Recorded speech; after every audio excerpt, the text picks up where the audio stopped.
Breaking news! Breaking news! That's my intro. I don't have an intro. What do you want? Starring Republic of Play. Today we're going to be talking about a leak that's come by the way of a filing for a trademark on the Intellectual Property Office of the UK.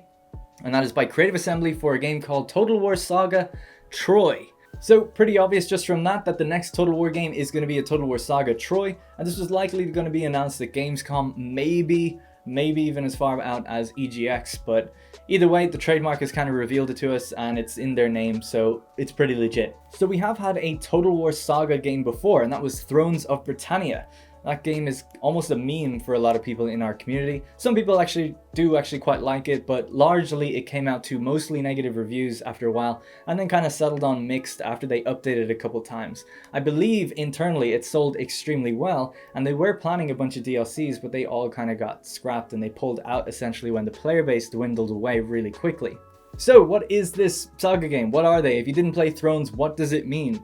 Well, CA actually answered this question themselves when they originally announced Thrones of Britannia back in November of 2017. They put up a blog on their site and an FAQ to describe what a Saga game was. Let's have a read. Total War Sagas offer the same addictive mix of turn-based campaign strategy, real-time battle tactics with hundreds, if not thousands of hours of gameplay as a regular Total War game, just focused down on a distinct moment.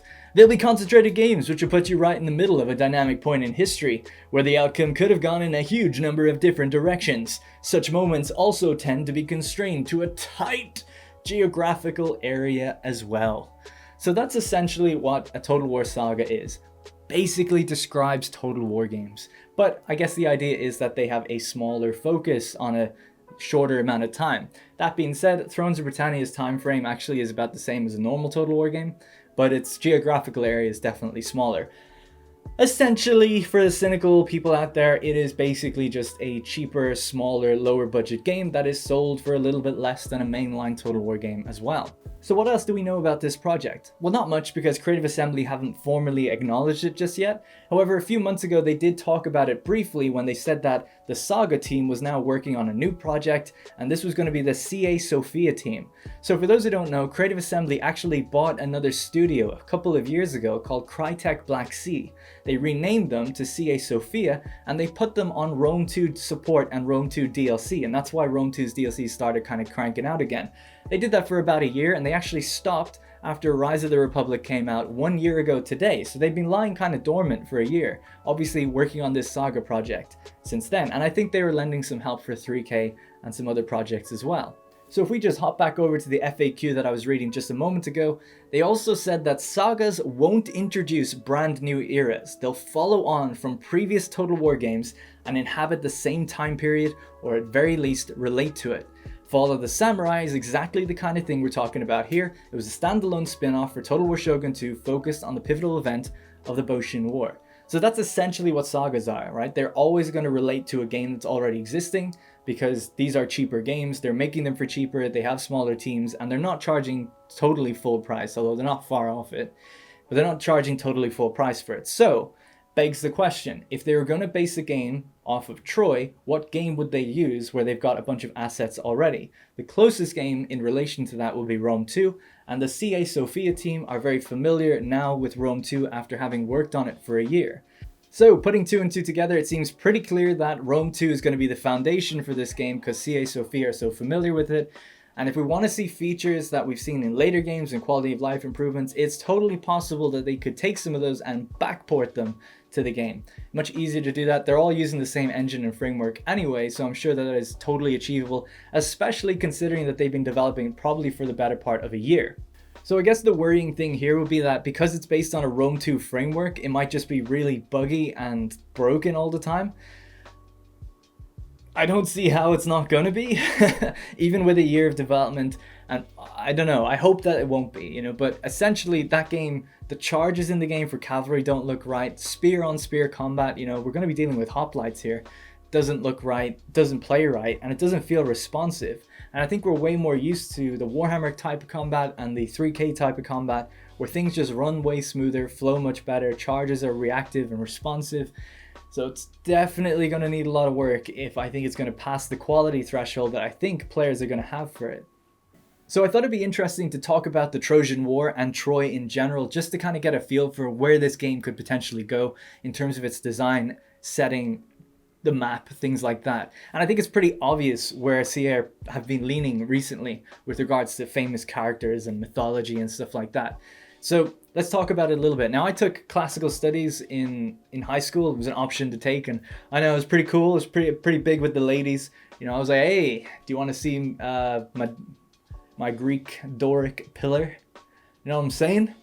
And they did not like that at all, actually. But we didn't really touch on the Trojan War in the class itself because it's largely embellished and it's heavily based in mythology.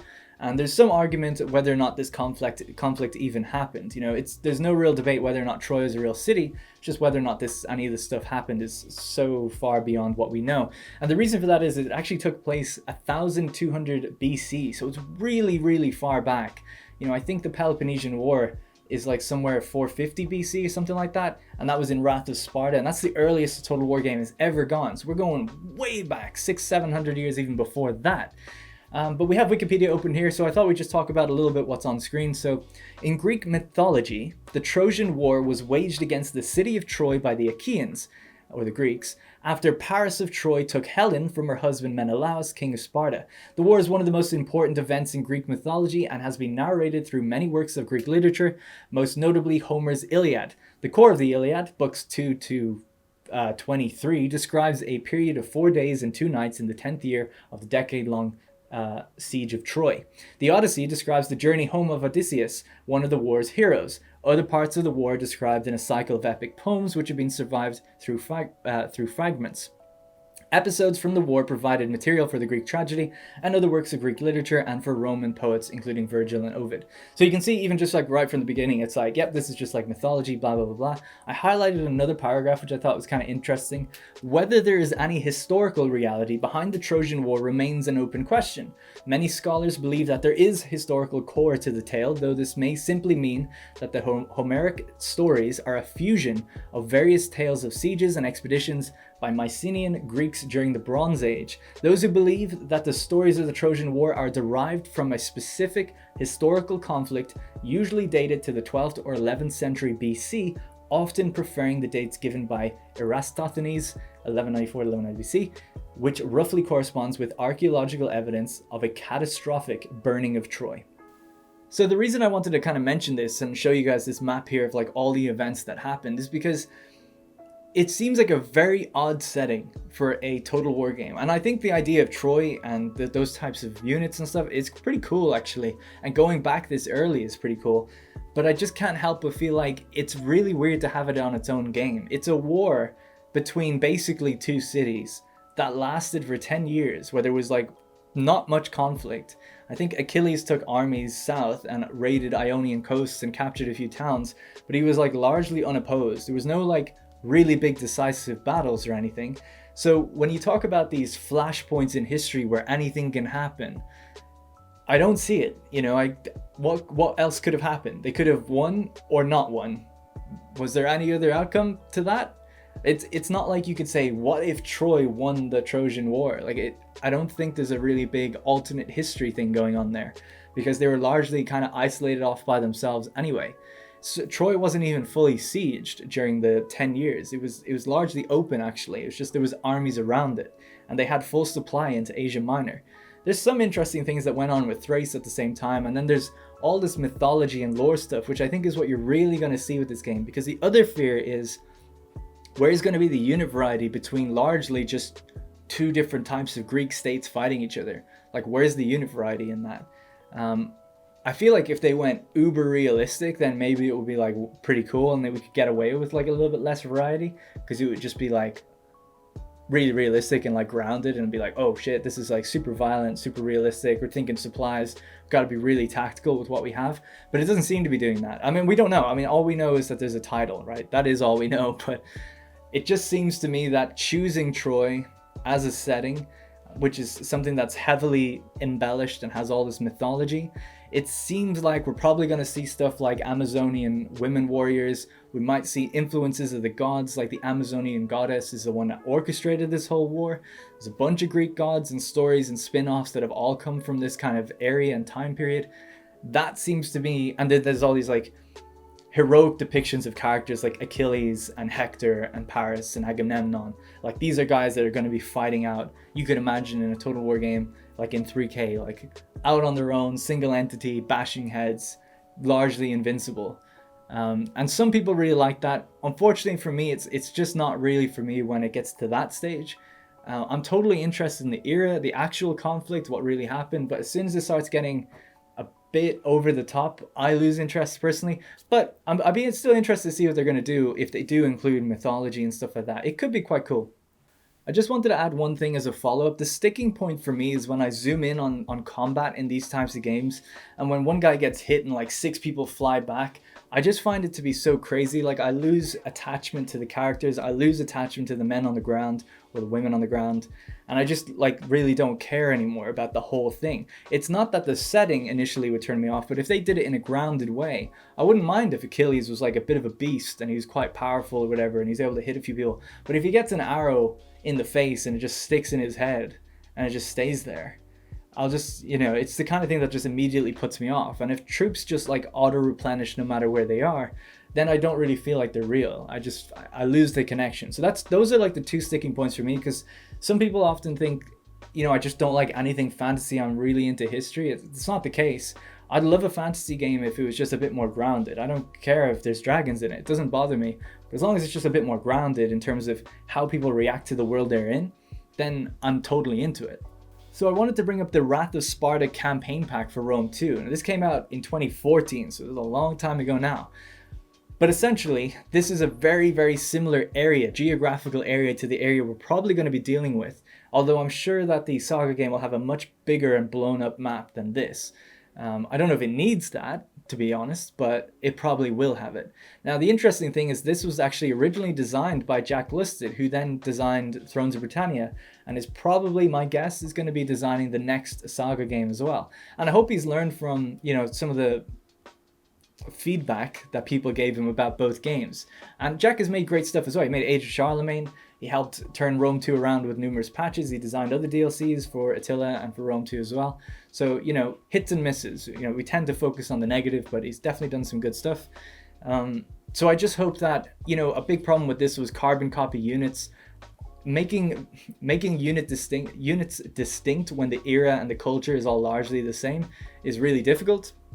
But I think it can be done if you focus on regional dialect. So you go, okay, well, things down south, heavier armor, more of whatever. Things up north, that's where the great slingers are, the great archers. Things in the east, we have faster hoplites, more nimble units, better cavalry. You spread things out around the map that way, and it gives you a reason to go around and gives people their different strengths kind of by default. And I think that's a much better solution. And as well as that, then you can have focused armor upgrades. And if you go deep, then it'll work. And I thought this is kind of just like an interesting one. Total War Arena back in 2015 released a Myrmidon unit, which is obviously the kind of units that we see portrayed in the movie Troy. And they're awesome, and they're in Total War Arena, which is a Rome 2 framework game. So who knows, maybe we're just going to get a reskin of those. But I like to think they'll probably remodel and redevelop them to look a little bit better. But yeah, so I just thought it was a little interesting callback, to this 2014, 2015 era of Rome 2, where we actually saw little hints of this stuff. And there was a mod called Troy Reborn, which I actually did a video on, as you can see here. And yeah, there was some interesting units, Trojan Chariots of Helios, Trojan Helios Guards. There was some pretty cool units and things. There's some cool mods for it and stuff. So this has been something that the Total War community and the Rome 2 community especially has delved into the idea of doing a few times. But it's never really stuck too much because the campaign is always supposed to be so micro and so small, just between Asia Minor and Greece. So we'll have to see. We'll have to see if it sticks. And that's pretty much it for this little news update video / speculation. I know I went a bit heavy on the speculation stuff. What I thought was interesting is that a lot of my Total War friends in the community that CA actually do talk to haven't really talked about this, which is weird. Makes me think that Little NDAs have been signed already. Maybe they've seen it already. So I think this is imminent that we're going to see it very soon if that's the case. Might just be speculation on my part, but we'll see. But let me know what you think. Are you happy about this kind of announcement? Does this sound like something that you'd be interested in? Do you think Rome 2 is too old to be building the framework of a game off? Or do you think maybe they can, pull in a bunch of new features and it'll be fine? Are you looking forward to something like this, or would you prefer more historical style? Or do you want them to go crazy and go full on mythology Total War? Be interested to hear your comments. Thanks very much for watching. I'll see you in the next one.